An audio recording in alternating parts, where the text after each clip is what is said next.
आज हमारा जो टॉपिक रहेगा वो होगा मोल concept and molar mass. Mole concept जो होता है उसके लिए आपको पहले ये समझना पड़ेगा कि 1 मोल कितने के बराबर होता है। मोल कंसेप्ट में न्यूमेरिकल आते हैं, तो अगर आप 1 मोल कितना होता है अगर वो समझ लेते हैं तो आपके न्यूमेरिकल निकालना बहुत आसान हो जाता है। तो सबसे पहले 1 मोल कितना होता है। 1 मोल जितना भी हो किसी भी सब्सटेंस का, चाहे वो एटॉमिक हो, चाहे मॉलिक्यूलर हो, मतलब चाहे वो एलिमेंट हो, चाहे वो कंपाउंड हो, तो हर एक के अंदर उसके एवोगैड्रो नंबर पार्टिकल्स होते हैं। पार्टिकल्स का मतलब है अगर वो एटॉमिक होगा तो एटम्स होंगे, अगर उसमें मोलिकुलर होगा, मोलिक्यूल से बना होगा तो मोलिक्यूल्स होंगे। तो here is our definition that 1 mole is the amount of a substance that contains as many particles or entities as there are atoms in exactly 12 gram of the carbon 12 isotope। अब इसने वो Avogadro number का mention नहीं किया क्योंकि उसने ये बोला है कि कार्बन 12 में जितने होते हैं 12 ग्राम के अंदर, तो बेटा कार्बन 12 का मास कितना हुआ 12 ग्राम। तो इसका मतलब 1 मोल जो है वो 12 ग्राम कार्बन होता है, ठीक है ना, क्योंकि 1 मोल जो होता है वो एलिमेंट के एटॉमिक मास के बराबर होता है, और अगर कोई कंपाउंड होता है तो उसके मोलर मास मतलब मॉलिक्यूलर मास के बराबर होता है। तो अगर हम सिर्फ कार्बन की बात कर रहे हैं तो कार्बन का एटॉमिक मास कितना है 12। तो इसका मतलब फॉर कार्बन 1 मोल कितने के बराबर हो रहा है 12 ग्राम के बराबर, ठीक है। किसके लिए बात कर रहे हैं हम, कार्बन के लिए। अगर यहाँ पर हम लिख देते, मान लो आपसे कोई कहे कि 1 मोल नाइट्रोजन का बताओ कितना होता है मास, तो उसके एटॉमिक मास के बराबर। तो 1 मोल नाइट्रोजन कितना होता है 14 ग्राम, ठीक है ना।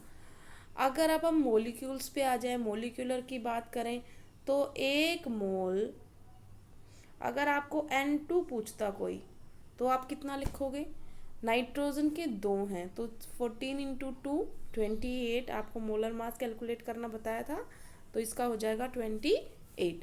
तो इसका मतलब अगर कोई 1 मोल चीज़ है, अगर वो फॉर एग्जाम्पल कोई एलिमेंट लिख के दे रहा है आपको, तो इसका मतलब वो एटॉमिक चीज़ है, तो उसमें 6.02 × 10⁻23 एटम्स होंगे। तो अगर हम बात कर लेते हैं पहले एटॉमिक की, ठीक है ना, पहले एटॉमिक की बात कर लेते हैं कि अगर कोई चीज़ एटॉमिक है, एटॉमिक मोस्टली एलिमेंट फॉर्म को में आएगा क्योंकि वही एटम से मिलके बनी होती है। तो फॉर एग्जांपल अगर मैंने लिखा 1 मोल, मान लो मैं अभी किसका लिख लेती हूँ, ऑक्सीजन का लिख लेती हूँ। 1 मोल ऑक्सीजन एटम किसी ने आपको दे दिए, ठीक है ना, तो 1 मोल ऑक्सीजन एटम्स के अंदर कितना मास होगा उसके एटॉमिक मास के बराबर। ऑक्सीजन का एटॉमिक मास कितना होता है 16 ग्राम, ठीक है, इसका ये ग्राम एटॉमिक मास है 16 ग्राम। तो 1 mole oxygen atoms is equal to 16 gram, और उसमें कितने एटम्स होंगे। 1 मोल कोई भी चीज़ होती है ना, उसके अंदर उतने कंस्टिट्यूएंट पार्टिकल्स होते हैं जिससे वो बनी होती है। अब जो ऑक्सीजन है इसके अंदर कौन है एटम्स, तो इसके अंदर कितने एटम्स हैं 6.022 इंटू 10⁻23 एटम्स हैं, ठीक है ना। जो ये नंबर दिखाई दिया है आपको, ये नंबर जो होता है इसे हम बोलते हैं एवोगैड्रो नंबर। क्या बोलते हैं, एवोगैड्रो नंबर। अब जो एवोगैड्रो नंबर आ चुका है, आपको पता चल चुका है, तो अब हम देख लेते हैं एवोगैड्रो नंबर को। यहाँ पे दे भी रखा होगा कि उसने निकाला है, देखो इसने क्या निकाला है कि 1 मोल कार्बन के अंदर कितना मास होता है, ये निकाला 1 मोल कार्बन के अंदर 12 ग्राम होता है। तो नंबर ऑफ एटम्स उसने निकाले कितने होंगे उसके अंदर, तो 12 ग्राम। अब एक एटम का उसने मास लगाया 1.99 × 10 की जो भी 10⁻23, तो उसने कितना लगा लिया एग्जाम्पल कि उसके 1 मोल के अंदर कितने एटम्स होते हैं, ये होते हैं। इसका मतलब 12 ग्राम जो कार्बन था एटम वो 1 मोल के बराबर था, और उसमें कितने एटम्स हुए 6.0221367 10⁻³ 23। इसी को हम एवोगैड्रो नंबर बोलते हैं। शॉर्ट में हम यहीं तक ही लेते हैं 6.022 तक, उसके बाद हम छोड़ देते हैं कैलकुलेशन इजी रखने के लिए। अब आते हैं हम एवोगैड्रो नंबर पे। एवोगैड्रो नंबर जैसे कि यहाँ पे दिया हुआ है, एवोगैड्रो नंबर क्या होता है? एवोगैड्रो नंबर जो होता है कांस्टेंट है, नाम दिया गया एवोगैड्रो के नाम से। Avogadro constant, Avogadro number is denoted by Na, ठीक है, इन ऑनर ऑफ अमेरियो एवोगैड्रो। अपने एवोगैड्रो लॉ भी पढ़ा था, उन्हीं की याद में उसका नाम दिया गया। और इस कांस्टेंट को एक्चुअल अगर हम लिखेंगे उसको नॉर्मल न्यूमेरिकल वैल्यू में तो ऐसे लिखा जाएगा, लेकिन हम उसको छोटा करके क्या लिख रहे हैं 6.0221367। अगर ये भी ना लिखो तो कोई दिक्कत नहीं है, इंटू 10⁻23। ये हमारा क्या है एवोगैड्रो नंबर है, ठीक है। अब आपको एक मोल चीज़ में पता चल गया कि अगर एक मोल, देखो अभी मैंने क्या समझाया था आपको कि अगर एक मोल हाइड्रोजन एटम दिए तो उसका मतलब क्या हो गया 6.022 10⁻23 एटम्स। अगर वाटर मोलिक्यूल्स दिए तो इसका मतलब उसमें एक मोल के अंदर इतने वाटर मोलिक्यूल्स होंगे। अगर सोडियम क्लोराइड दिया तो क्योंकि इसके अंदर फॉर्मूला यूनिट्स होती हैं तो इसके अंदर उतनी फॉर्मूला यूनिट्स हुई थी। मैंने आपको बोला था ना, जिससे बना होगा कॉन्स्टिट्यूएंट पार्टिकल्स उतनी ही संख्या में होंगे। अब इसके बाद हम आते हैं नेक्स्ट कि अगर मास की बात करें तो अभी ये मैं बता चुकी हूँ आपको, the mass of 1 mole of a substance in gram is called its molar mass. जो भी उसका एक मोल में मास होगा उसे हम मोलर मास बोलेंगे, ठीक है। तो वाटर का मोलर मास कितना होगा 18, हाइड्रोजन का एक होता है, 2 हाइड्रोजन है तो आप निकाल सकते हो। देखो 2 1 इंटू 2 प्लस ऑक्सीजन का कितना होता है 16, तो ये कितना आ गया 18। तो ये इसका क्या हो गया मोलर मास हो गया। इसी तरीके से सोडियम क्लोराइड का निकाल सकते हो आप। सोडियम क्लोराइड होता है NaCl, Na का कितना होता है 23, क्लोरीन का कितना होता है 35.5, तो ये कितना आ गया 58.5। अब इसके बाद ये तो सिर्फ हुआ थ्योरेटिकल, इसमें न्यूमेरिकल कैसे आते हैं। न्यूमेरिकल फॉर एग्जांपल इसमें कैसे आ सकते हैं, जैसे आपसे पूछा गया 22 ग्राम, हम थोड़ा सा क्लीन पेज ले लेते हैं,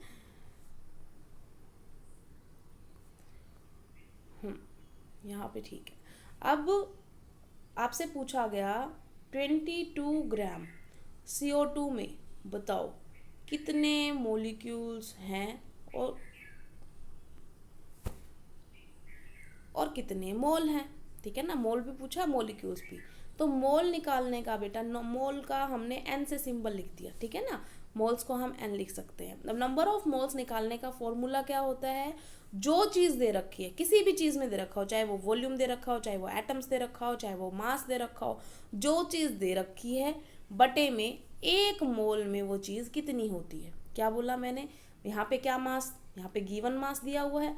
अगर यहाँ पे गिवन मोलिक्यूल्स होते तो हम मोलिक्यूल्स लिख देते कि गिवन मास बटे में उसका कितना एक मोल में मास, इसका मतलब उसका मोलर मास, ठीक है। तो ये हम लिख देते हैं। तो ये हो गया नंबर ऑफ मोल्स निकालने का फॉर्मूला। अब हम कैलकुलेट कर रहे हैं n इज इक्वल टू, देखो कितना प्रोवाइड था 22 और CO2 का अगर आप निकालोगे तो देखो C का होता है 12 और ऑक्सीजन थे 2, तो 16 दूनी 32, तो ये कितना आ गया हमारे पास उसका मोलर मास 44। तो ये हो गया हमारे पास 1/2, इसका मतलब 0.5 मोल्स आ गए हमारे पास। ये बात समझ में आ गई होगी, नहीं तो आप हाफ मोल भी करके लिख सकते हो। आपको मोल कैलकुलेट कर लिए। अब हमने निकाले हैं नंबर ऑफ मोलिक्यूल्स। अब आपको पता है कि एक मोल जो होता है उसमें कितने मोलिक्यूल्स होते हैं 6.022 10⁻23 CO2 मोलिक्यूल्स होते हैं। तो आपको अगर आपने मोल निकाल ही लिए तो 0.5 मोल में कितने होंगे निकाल सकते हो। इनटू में क्या हो जाएगा 0.5 या 1/2 कर दो तो कितने आ गए 3.011 इंटू 10⁻³ 23। मैंने डायरेक्ट इंटू कर दिया 1/2 से, 2 से कटेगा तो ये 3.011 आ जाएगा। ये क्वेश्चन समझ में आ गया, ठीक है। अब हम दूसरा करते हैं, ठीक है।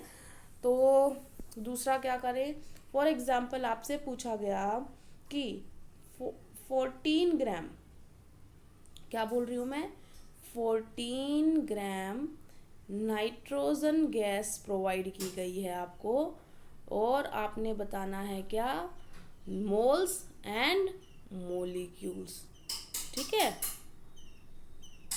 ये सब कैलकुलेट करना है। तो आप सिंपल n कैलकुलेट कर सकते हैं, number of moles. Number of moles कैसे कैलकुलेट करेंगे बेटा, ये कितना है 14, ठीक है ना, कितना है 14।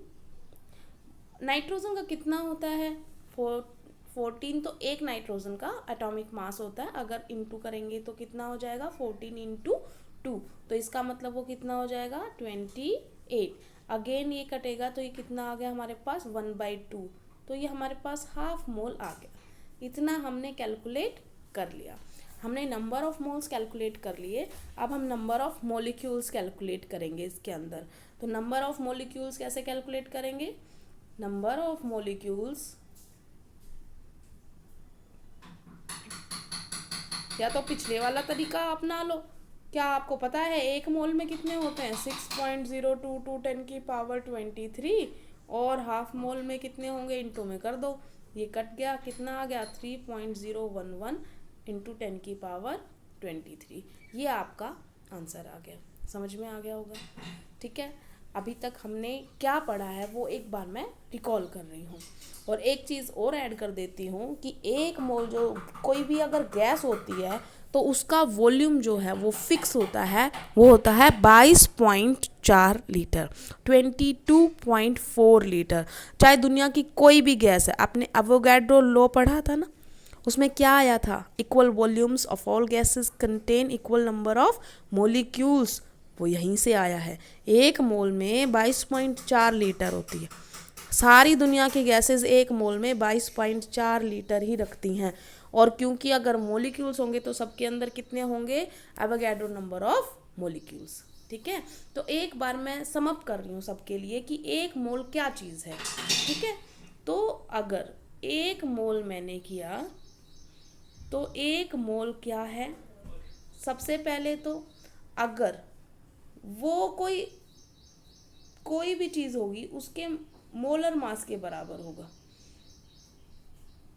मोलर मास मतलब एक मोल में जितना मास होता है, अगर वो एटॉमिक होगा तो उसके एटॉमिक मास के बराबर, नहीं तो उसके मोलिकुलर मास के बराबर। और अगर कोई आयनिक कंपाउंड है NaCl टाइप तो उसके फॉर्मूला मास के बराबर, ठीक है। तो एक मोल मोलर मास, इतना समझ में आ गया। और एक मोल में कितनी चीज़ें होती हैं वो फिक्स है हर एक की, जिससे वो बना होगा उसके अंदर 6.022 10⁻23 होंगे पार्टिकल्स, एंटिटीज। अगर कोई एटम से बना हुआ तो इतने एटम्स होंगे, अगर कोई इतने फॉर्मूला यूनिट से बना हुआ तो इतनी फॉर्मूला यूनिट्स होंगी, अगर कोई मॉलिक्यूल्स है जैसे CO2 H2O तो उतने नंबर ऑफ उसके अंदर मॉलिक्यूल्स होंगे। तो ये एवोगैड्रो नंबर ऑफ मॉलिक्यूल्स के बराबर होगा। कितना समझ में आ गया, इसका मतलब एक मोल में किसी भी सब्सटेंस में इतने उसके पार्टिकल्स पाए जाते हैं। और अगर वो गैस है, if it is a gas, ठीक है ना, अगर वो गैस है तो वो कितनी रखेगी अपने अंदर 22.4 लीटर। तो ये हमने आज मोल कंसेप्ट का कर लिया है। अब हम एक न्यूमेरिकल करेंगे तो आज हमारा मोल कंसेप्ट क्लियर हो जाएगा। एक और न्यूमेरिकल कर रहे हैं हम। न्यूमेरिकल में हमने क्या किया है, हमें दिया गया है 11.2 लीटर, ठीक है, अमोनिया प्रोवाइड की गई। अमोनिया एक गैस होती है बेटा। और आपसे पूछा क्या गया, सब कुछ पूछ लिया आपसे, क्या क्या पूछ लिया, नंबर ऑफ मोल्स, मोलिक्यूल्स, ठीक है, वॉल्यूम, और कुछ बच गया, मास, वॉल्यूम तो दे ही रखा है, सॉरी, मास पूछा है, ठीक है ना, कितना मास है। तो अब हम शुरुआत करते हैं नंबर ऑफ मोल से। बेटा या तो आप ये कर सकते हो, या इससे अगर आपको समझ नहीं आ रहा तो आप एक शॉर्टकट कर सकते हो कि आप किसी भी चीज़ जो भी न्यूमेरिकल दिया है ना उसमें उसका एक मोल में कितनी वैल्यूज़ हैं सबकी वो एक बार में ही लिख दो। जैसे ये क्वेश्चन था, इसमें मैंने एक मोल में क्या चीज़ है वो मैं लिख देती हूँ। तो ये मैं काट रही हूँ कि एक मोल जो है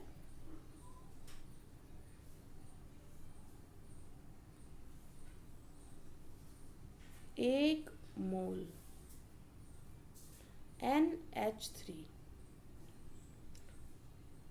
इज इक्वल टू, सबसे पहले तो उसका कितना मोलर मास है। देखो नाइट्रोजन होता है 14, हाइड्रोजन होता है 1 और 3 है, तो इसमें कितना हो गया ये 17 ग्राम।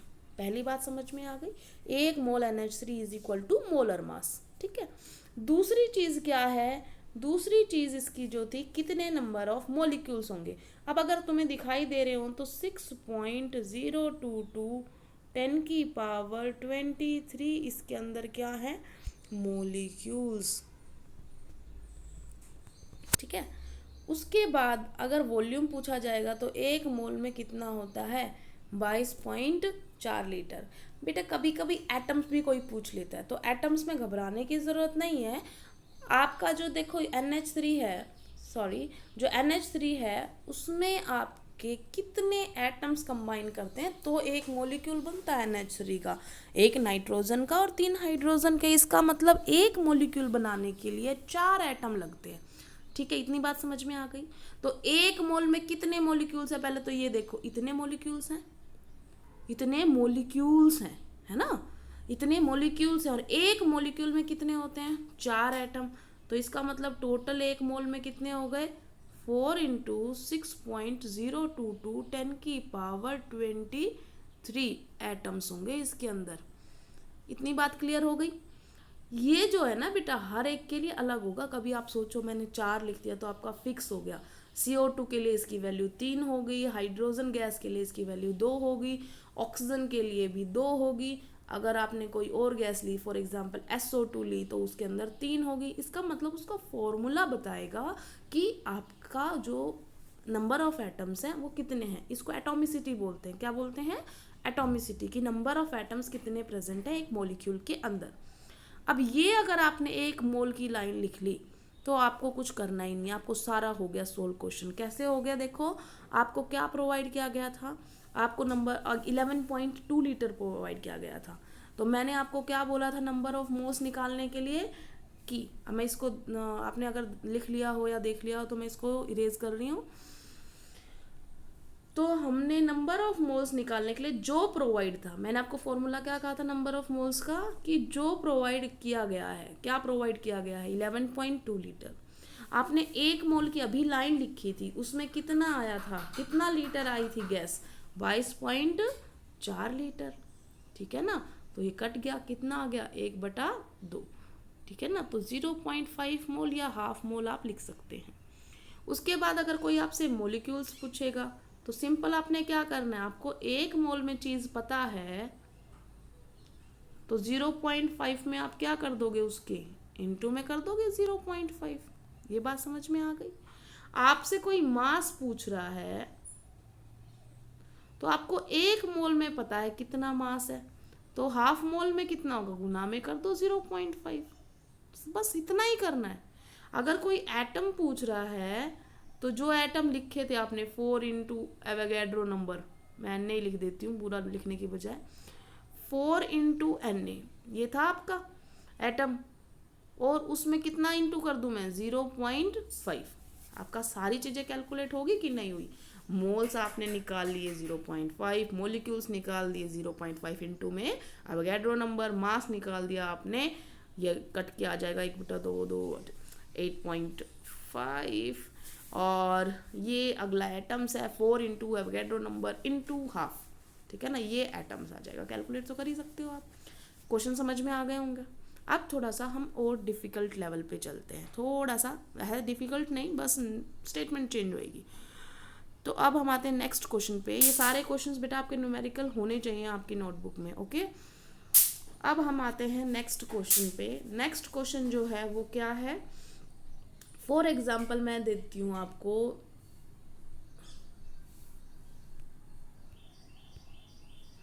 3.011 इंटू 10⁻24 एटम्स दिए गए हैं आपको, किसके? कार्बन के। आपने क्या बताना है? आपने मास कैलकुलेट करना है,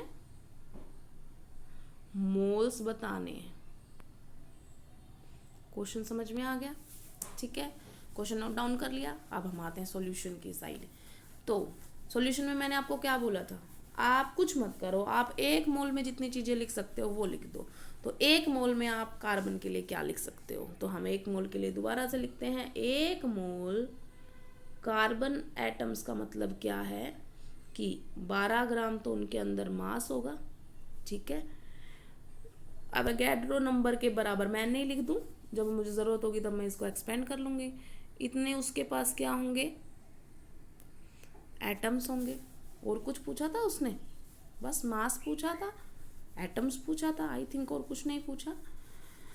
उसके बाद हम आते हैं नंबर ऑफ मोल्स कैलकुलेट। हाँ, नंबर ऑफ मोल जो थे वो आप कैलकुलेट करो। तो आपको क्या प्रोवाइड किया गया है?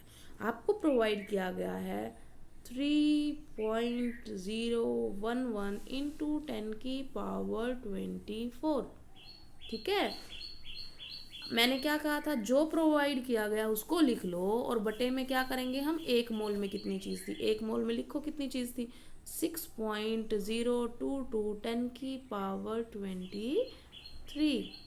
तो बेटा इसको इससे काटोगे तो ये आ जाएगा 1/2।